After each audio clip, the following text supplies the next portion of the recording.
Hello అండి, అందరికీ welcome to Vijaya's wonder. అందరు ఎలా ఉన్నారండి? నేనైతే చాలా బాగున్నాను.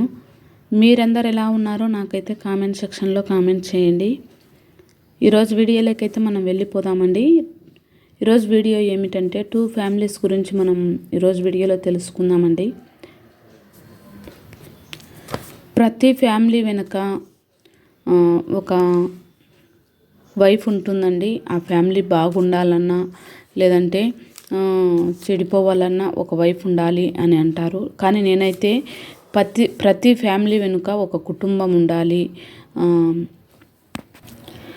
అండ్ అలాగే ఒక బడ్జెట్ ఉండాలి అండ్ అలాగే ఒక ప్లానింగ్ ఉండాలి అని అయితే నేను చెప్తానండి.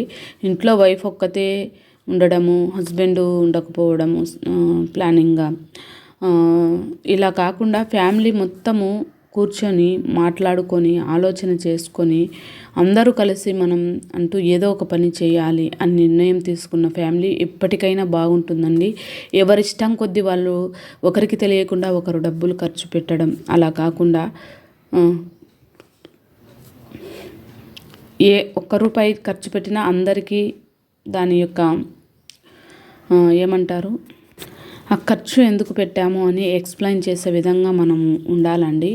సో 2 ఫ్యామిలీల గురించి మనం ఈరోజు తెలుసుకుందాం. బాగా రిచ్ ఫ్యామిలీ అండి. మొదటి ఫ్యామిలీ వచ్చేసి రిచ్ ఫ్యామిలీ అండ్ అలాగే middle class family, below middle class family గురించి మనం ఈరోజు తెలుసుకుందామండి. ఈ వీడియో చాలా చాలా చాలా బాగుంటుందండి. వీడియో నచ్చితే మాత్రం ఒక లైక్ చేయండి. వీడియోని స్కిప్ చేయకుండా చివరి వరకు చూడండి. అలాగే మన ఛానల్లోకి ఎవరైనా కొత్తగా వస్తుంటే మాత్రం ప్లీజ్ సబ్స్క్రైబ్ చేసుకోండి. ఈ వీడియో మీకు ఏమాత్రం ఉపయోగపడింది అంటే మాత్రం మీ ఫ్రెండ్స్ అండ్ రిలేటివ్స్కు షేర్ చేయండి. ఇంకా వీడియోలోకి వెళ్ళిపోదాము.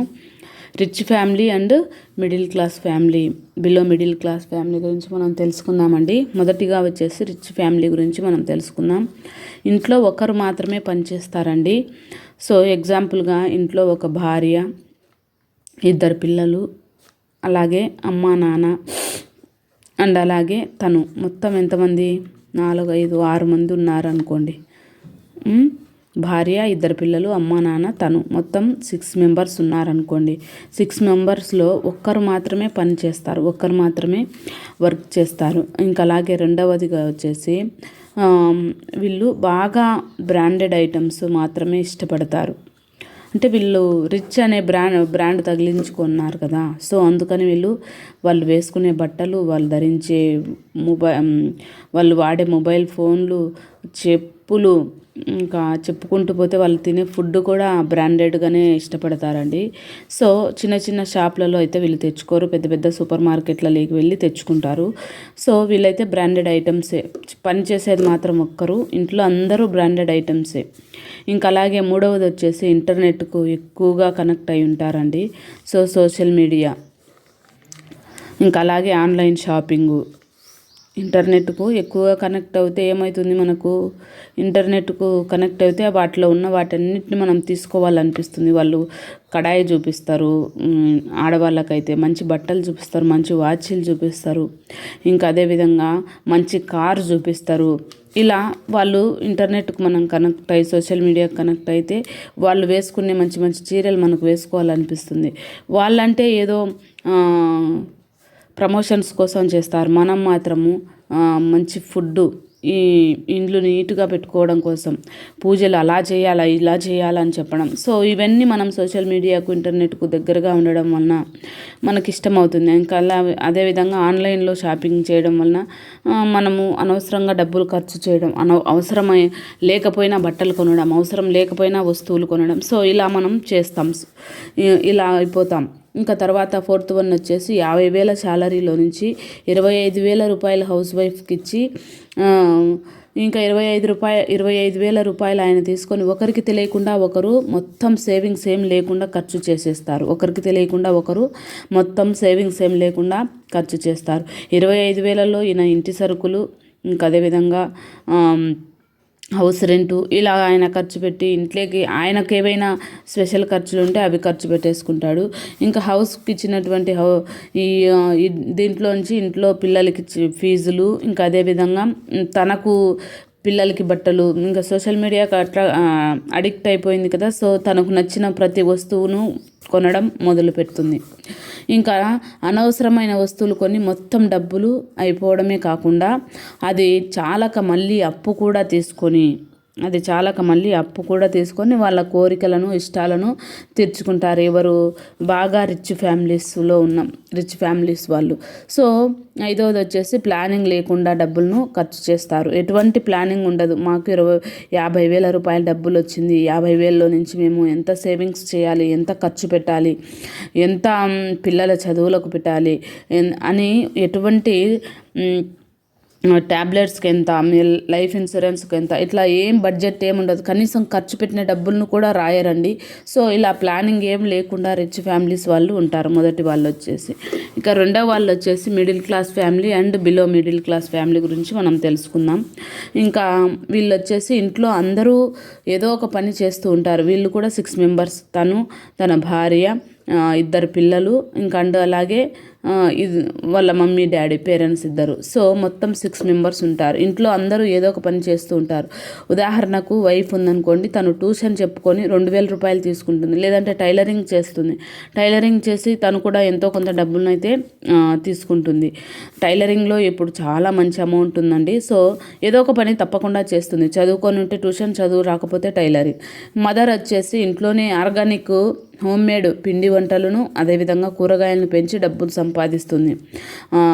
ఇప్పుడు ఏముందండి, కారం పొడి, ధనియాల పొడి, ఇంకా ఇలాంటివి పసుపు పొడి ఇంట్లోనే తయారు చేసి అమ్మడం. ఇంకా అలాగే ఏమంటారు, అవిసె గింజల పొడి, గోరింటాకు పొడి అండి. గోరింటాకు ఇప్పుడు మరీ దరిద్రం ఏమంటే గోరింటాకు పొడి కూడా మనం డబ్బులు పెట్టి కొంటున్నాం. అలా కాకుండా ఇవన్నీ ఇంట్లోనే ప్రిపేర్ చేసి అమ్మడం. ఇంకా అలాగే కూరగాయలు, చిన్న గార్డెన్, చిన్న ప్లేస్ ఉంటే మనకు కుండీలలో కూడా మనకు టమోటాలు, పచ్చిమిర్చి వస్తున్నాయండి. సో కూరగాయలను పెంచి డబ్బులు సంపాదిస్తుంది. ఈ విధంగా ఆమె నెలకు వచ్చేసి తను కూడా 2,000 నుంచి 3,000 డబ్బులు అయితే సంపాదిస్తుంది. ఇంకా ఫాదర్ వచ్చేసి చిట్టీల వ్యాపారం చేయడం, వడ్డీల వ్యాపారం చేయడం, చిన్న చిన్న సెట్టింగ్స్ ఏవైనా ఉంటాయి కదండి, మ్యారేజ్ సెట్టింగ్స్, ఇలాంటివి ఏదైనా తనకు వచ్చిన పని తను చేసుకుంటూ తను కూడా 2,000 నుంచి 5,000 వరకు డబ్బులను సంపాదిస్తున్నాడు. ఇంకా పిల్లలు వచ్చేసి స్కూల్ టైం లోపలనే న్యూస్ పేపర్ వేయడం. వీళ్ళు బిలో మిడిల్ క్లాస్ ఫ్యామిలీస్ వాళ్ళు కదండి, ఏ పనైనా చేస్తారు. న్యూస్ పేపర్ వేయడం, మొక్కలకు నీళ్లు పట్టడం, కూరగాయలను కొయ్యడం, బట్టలు ఐరన్, వాళ్ళ ఇంట్లో బట్టలన్నీ వాళ్ళే ఐరన్ చేసుకోవడం. ఇలా వాళ్ళు కూడా డబ్బులను సంపాదిస్తారు. పిల్లలు కూడా సంపాదిస్తారు. ఇంకా తర్వాత హస్బెండ్కి వచ్చేసి 25,000 రూపాయలు శాలరీ వస్తుంది. 25,000 రూపాయలు తనకు శాలరీ వస్తుంది.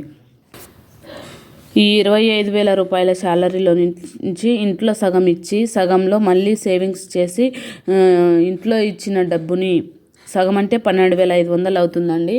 సో భార్యకి వచ్చేసి 12,500 ఇస్తాడు. తను 12,500 తీసుకుంటాడు. తీసుకున్న తన భార్య తనకు ఖర్చులకి తను సంపాదించిన డబ్బును వాడుకొని, తన భర్త ఇచ్చిన దాంట్లో నుంచి ఇంటి ఖర్చులకు పోను సగం డబ్బులను మళ్ళీ సేవింగ్స్ చేస్తుంది. తన భార్య ఏం చేస్తుంది, తను ఆల్రెడీ సంపాదిస్తుంది కాబట్టి తను సంపాదించిన డబ్బుల్ని ఇంట్లో ఖర్చులకు వాడుకొని, ఇంకా తన భర్త ఇచ్చిన దాంట్లో నుంచి సగం డబ్బులను మళ్ళీ సేవింగ్స్ చేస్తుంది. 12,500 రూపాయలు తన భర్త తనకిస్తే దాంట్లో నుంచి సగం మళ్ళీ తను సేవింగ్స్ చేస్తూ వస్తుంది. 6,250 రూపాయలు అవుతుంది. సో ఈ 6,250ని సేవింగ్స్ చేస్తుంది. అలాగా ఎవరి డబ్బులు వాళ్ళు సంపాదించుకుంటూ ఉంటారు. అంటే తన భర్త కూడా 12,500 తన భార్య దగ్గర ఉంటుంది. ఈయన కూడా 6,500 రూపాయలు, 6,250 రూపాయలు సేవింగ్స్ చేస్తాడు. మొత్తం టోటల్గా వచ్చేసి 12,500 రూపాయలు సేవింగ్ అవుతుంది. ఖర్చు అనేది 12,500. ఎందుకంటే ఎవరికి తగినట్టు వాళ్ళు సంపాదిస్తున్నారు కాబట్టి. అలాగే ఎవరి డబ్బులు వాళ్ళు సంపాదించుకుంటున్నారు కాబట్టి పెద్దగా ఎలాంటి పెద్ద కోరికలు కూడా వీళ్ళకి ఎలాంటివి ఉండవండి.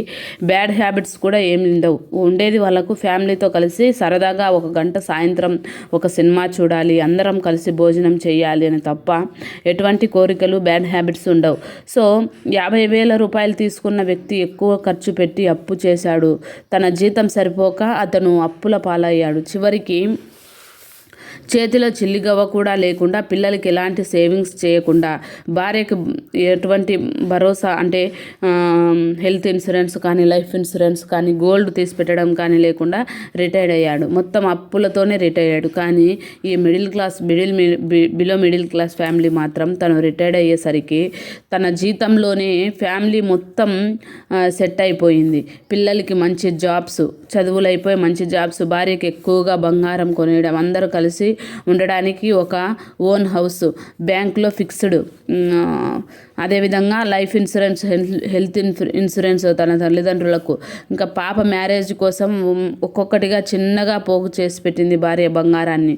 సో మనమైతే ఎవ్వరం ఖాళీగా ఉండకూడదు. అలాగే ఈరోజు డబ్బులు ఉంది కదా అని ఇష్టానుసారంగా ఖర్చు పెట్టకూడదు. చాలామంది ఇలానే ఉన్నారండి. ఈరోజు డబ్బులు ఉంది కదా అని చెప్పేసి అనవసరమైన ఖర్చులు, షాపింగ్లు, సోషల్ మీడియాకు అడిక్ట్ అయిపోయి వాళ్ళు చేసే పిచ్చి పిచ్చి పనులు వీళ్ళు చేస్తూ డబ్బులు అయితే ఖర్చు చేస్తున్నారు.